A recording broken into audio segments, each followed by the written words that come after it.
Kogilu cross ಬಳಿ ಅಕ್ರಮ ಶೆಡ್ಗಳ ತೆರವು ಪ್ರಕರಣಕ್ಕೆ ಸಂಬಂಧಪಟ್ಟಂಗೆ ಬುಲ್ಡೋಸರ್ ಹರಿಸಿದ್ದಕ್ಕೆ ಕೇರಳದಿಂದ ಕಿರಿಕ್ ಶುರುವಾಗಿದೆ. ಸಲ್ಲಿನ ಸಿಎಂ ಪಿಣರಾಯಿ ವಿಜಯನ್ ಈ ಬಗ್ಗೆ ಎಕ್ಸ್ಪೋಸ್ಟ್ನಲ್ಲಿ ಆಕ್ರೋಶ ವ್ಯಕ್ತಪಡಿಸಿದ್ರು. ಕಾಂಗ್ರೆಸ್ ಬುಲ್ಡೋಸರ್ ಶುರುವಾಗಿದೆ ಕರ್ನಾಟಕದಲ್ಲಿ ಅಂತ.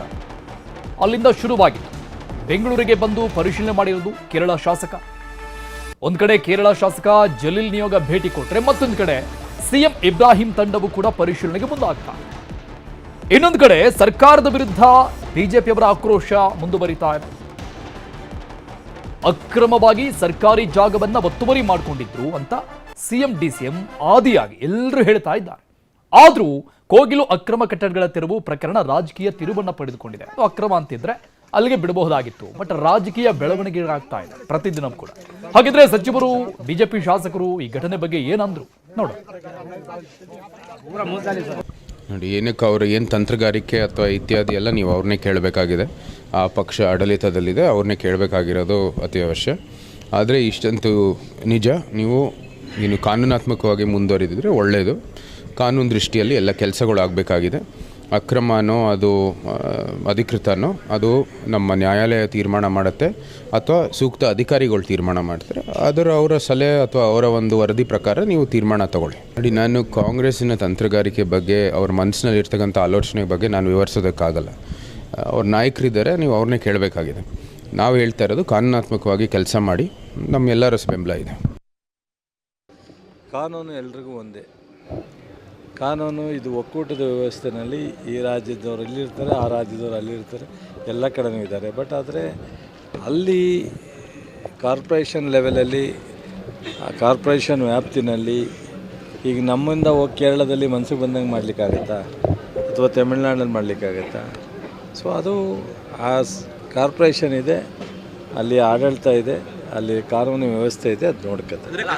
ಕರ್ನಾಟಕ ಸರ್ಕಾರ ಮುಸ್ಲಿಮರನ್ನ ಒಕ್ಕಲೆಬ್ಬಿಸುವಂತ ಕೆಲಸ ಮಾಡ್ತದೆ ಅಂತ ಹೇಳಿಕೆ ಕೊಟ್ಟಿದ್ದಾರೆ. ನಾವು ಯಾವುದೇ ಸಮಾಜದ ವಿರೋಧಿ ಅಲ್ಲ. ಕಾಂಗ್ರೆಸ್ ಸ್ಪಷ್ಟವಾಗಿ ತಿಳ್ಕೊಳ್ಳಿ, ಕಾಂಗ್ರೆಸ್ಸು ಎಲ್ಲ ಸಮುದಾಯಗಳ ಹಿತವನ್ನು ಬಯಸ್ತಕ್ಕಂಥದ್ದು. ಇರ್ಬೋದೇನೋ, ಚುನಾವಣೆ ಇರೋದ್ರಿಂದ ಸ್ವಲ್ಪ ಅಟ್ರಾಕ್ಟ್ ಮಾಡೋದಕ್ಕೆ ಪ್ರಯತ್ನ ಮಾಡಿರ್ಬೋದು ಅಷ್ಟೇ. 200 ಮುಸ್ಲಿಂ ಕುಟುಂಬ ಅಂತ ಬುಲ್ಡೋಸರ್ ಸರ್ಕಾರ ಕರ್ನಾಟಕದಲ್ಲಿ, ಕಾಂಗ್ರೆಸ್ ಸರ್ಕಾರ 200 ಕುಟುಂಬವನ್ನು ಬುಲ್ಡೋಸ್ ಮಾಡಿದ್ದಾರೆ. ಬುಲ್ಡೋಸ್ ಮಾಡೆಲ್ ಕರ್ನಾಟಕ ಸರ್ಕಾರನೂ ಕಾಂಗ್ರೆಸ್ ಸರ್ಕಾರನೂ ಬುಲ್ಡೋಸರ್ ಮಾಡೆಲ್ಲು ಅಂತ. ತಕ್ಷಣ ರಿಯಾಕ್ಷನು ಸಿದ್ದರಾಮಯ್ಯರು, ಡಿ ಕೆ ಶಿವಕುಮಾರ್ ಅವರು, ಪ್ರಿಯಾಂಕ್ ಖರ್ಗೆ ಅವರು, ಸಂತೋಷ್ ಲ್ಯಾಡ್ ಅವರು. ಅಬ್ಬಾ ಏನು ರಿಯಾಕ್ಷನು, ಭಾಳ ಸ್ಟ್ರಾಂಗ್ ರಿಯಾಕ್ಷನ್. ಕಿಡಿಮಿಡಿ ಅಂತ ಸಿಡಿಮಿಡಿ ತೀವ್ರವಾದ ರಿಯಾಕ್ಷನ್ ಕೊಟ್ಟಿರೋ ಅಂತ ಕೇಳಿದ್ರು. ಏನು ಅಗ್ರೆಸಿವ್ ಸ್ಟೇಟ್ಮೆಂಟ್ ವಾಪಸ್ ಅವ್ರಿಗೆ ತಿರುಗೇಟ್ ಕೊಟ್ಟಿದ್ದಾರೆ ಭಾಳ ಬಲವಾಗಿ. ನೀವ್ಯಾರು ನಮ್ಮ ಹಸ್ತಕ್ಷೇಪ ಮಾಡ್ಲಿಕ್ಕೆ? ನೀವ್ಯಾರು ನಮ್ಮ ಕರ್ನಾಟಕದಲ್ಲಿ? ನೀವ್ಯಾರ್ರೀ ಹಸ್ತಕ್ಷೇಪ ಮಾಡಲಿಕ್ಕೆ? ರೀ ಮಿಸ್ಟರ್ ಪಿಣರಾಯಿ ವಿಜಯನ್, ನೀವ್ಯಾರ್ರೀ ಕೇಳಕ್ಕಿಲ್ಲಿ? ಕೋಗಿಲು ಲೇಔಟ್ ಬುಲ್ಡೋಸರ್ ರಾಜಕೀಯ ಮುಂದುವರಿತಾ ಇದೆ. ಸದಾಶಿವನಗರದಲ್ಲಿ ಡಿಕೆ ಶಿವಕುಮಾರ್ ಈ ಬಗ್ಗೆ ಸ್ಪಷ್ಟನೆ ಕೊಟ್ಟಿದ್ದಾರೆ. ಸ್ವಪಕ್ಷದವರು ವಿಪಕ್ಷದವರ ಪ್ರಶ್ನೆಗೆಲ್ಲ ಡಿಕೆ ಶಿವಕುಮಾರ್ ಖಡಕ್ ಉತ್ತರ ಕೊಟ್ಟಿದ್ದಾರೆ. ಸದಾಶಿವನಗರದಲ್ಲಿ ಮಾತನಾಡಿದ್ರು ಇದೇ ವಿಚಾರಕ್ಕೆ ಸಂಬಂಧಪಟ್ಟಂಗೆ. ಡಿಕೆಶಿ, ಬಿಜೆಪಿಯವರು ಅವರ ಉಸ್ತುವಾರಿಗಳು ಹೇಳಿದಾಗ ಕೇಳಲ್ವಾ?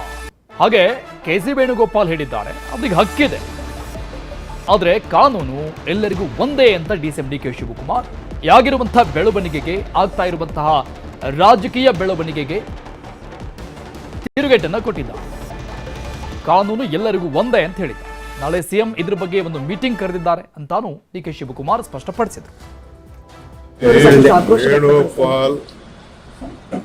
As a General Secretary, he has every power to advise us. If anything is there, we should go in a larger interest. I just checked. One fellow has collected money from various people with their sheds of the government property. So we decided, our officials gave them proper notices and all. We are ready to rehabilitate those people if they are genuine, if they are local people. We will give them whatever the best